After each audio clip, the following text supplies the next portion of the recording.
मैं खेलने में अच्छा हूँ, तुम पढ़ने में अच्छे हो, हम लिखने में अच्छे हैं, नेहा खाना बनाने में अच्छी है। So welcome back to my channel guys. और आज का ये इंपॉर्टेंट क्लास है क्योंकि इस तरह के वाक्य को आज हम इंग्लिश में बनाना सीखने वाले हैं। और गाइस इतने आसानी से सीखेंगे कि आप सभी के लिए ऐसे वाक्य को इस क्लास के बाद से आसानी से बोलना आ जाएगा इंग्लिश में। तो यहाँ वाक्य क्या कहते हैं, यहाँ वाक्य कहता है कि कर्ता जो है वो किसी कार्य को करने में अच्छा है। कर्ता जो है वो किसी कार्य को करने में अच्छा है। कर्ता जो है किसी कार्य को करने में अच्छा है और कर्ता जो है यहाँ पर किसी कार्य को करने में अच्छा है, अच्छी है, अच्छे हो। तो इस तरह के वाक्य को हम आसानी से आज बनाना सीखने वाले, तो वीडियो के अंत तक बने रहे।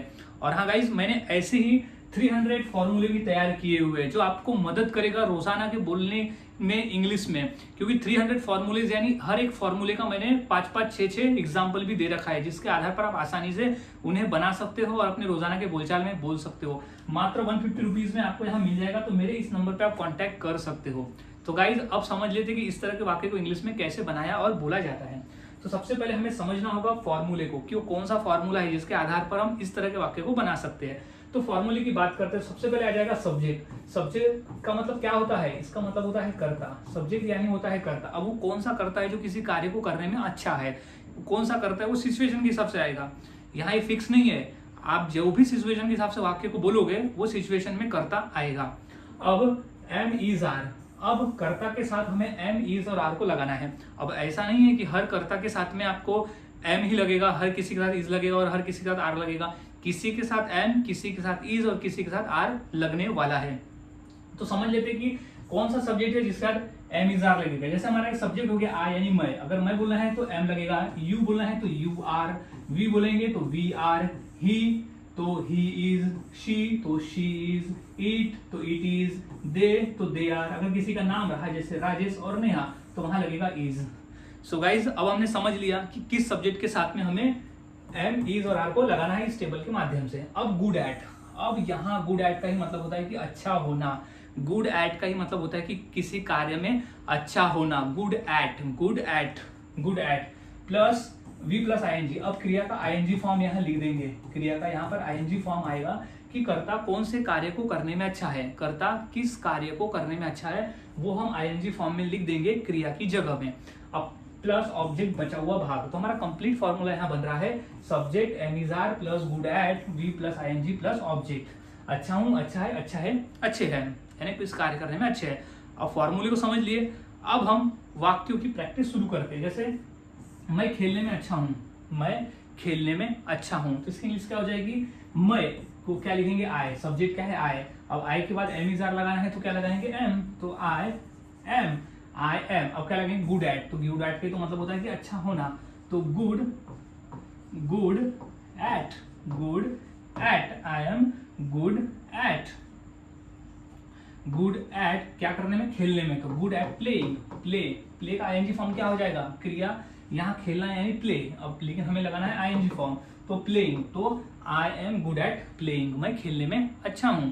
अब दूसरा है तुम पढ़ने में अच्छे हो, तुम पढ़ने में अच्छे हो, तो क्या इंग्लिश हो जाएगी इसकी, you are, you are good, you are good, you are good at, you are good at, यानी तुम अच्छे हो किसमें, पढ़ने में, तो रीड, रीड का आईएनजी फॉर्म क्या हो जाएगा, रीडिंग, तो you are good at reading, यानी तुम पढ़ने में अच्छे हो। तो इस तरह से गाइस वाक्य को बनाए जाते हैं, क्योंकि सब मुझे कहते हैं कि सर आप पढ़ाने में अच्छे हो, तो sir you are good at teaching, आप पढ़ाने में अच्छे हो।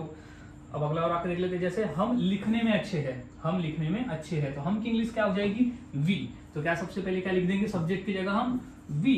अब एम इज आर में से क्या लग रहा है, आर, तो वी आर, वी आर। अब क्या लगाना है, गुड, तो we are good, we are good at, क्या करने में, आईएनजी फॉर्म क्या लगेगा, लिखना, तो लिखना का आईएनजी फॉर्म क्या लगेगा, राइटिंग, राइट का राइटिंग, तो क्या हो जाएगा, we are good at writing, हम लिखने में अच्छे हैं।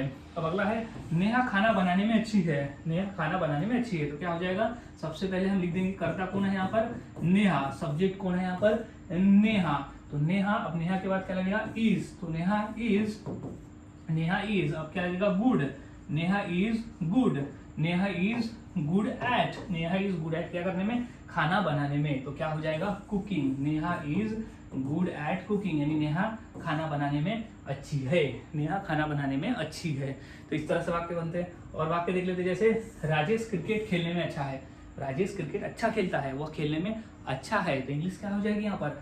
सबसे पहले हो जाएगा सब्जेक्ट। तो सब्जेक्ट कौन है यहाँ पर? राजेश। सब्जेक्ट कौन है? राजेश। अब राजेश सब्जेक्ट के बाद हम एमिजार में से क्या लगाएंगे?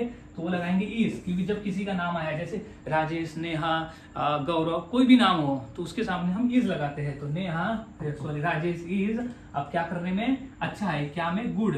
तो good at, Rajesh is good at क्या करने में? क्रिकेट खेलने में।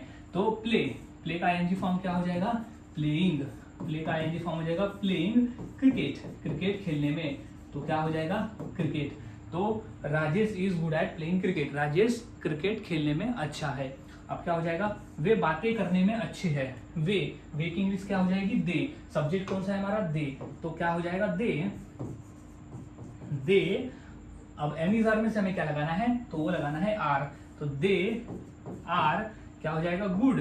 दे आर गुड एट यानी अच्छे हैं, क्या करने में अच्छे हैं? बातें करने में। तो they are good at talking, they are good at talking यानी वे बातें करने में अच्छे हैं। तो they are good at talking. So guys इस तरह से वाक्य बनाए जाते हैं और बोले जाते हैं। बहुत आसान है, बस फॉर्मूले को याद में रखना है और वाक्य की प्रैक्टिस करते रहना है। तो अब इसी फॉर्मूले के आधार पर मैं दो वाक्य देता हूं, जैसे हम लड़ने में अच्छे हैं और तुम बोलने में अच्छे हो। तो ये दो वाक्य की इंग्लिश क्या होगी मुझे कमेंट सेक्शन में जरूर बताएं। और वाक्यों की प्रैक्टिस करते रहे, जितना अधिक आप प्रैक्टिस करोगे उतना आसान होगा और उतनी ही आसानी से वाक्य को बनाकर बोल सकते हो। सो गाइज मिलता हूं ऐसे ही और नए फॉर्मूले के साथ अगली वीडियो में। तब तक के लिए चैनल के साथ बने रहें, वीडियोस को देखते रहे और इसी तरह से रोजाना प्रैक्टिस करते रहे।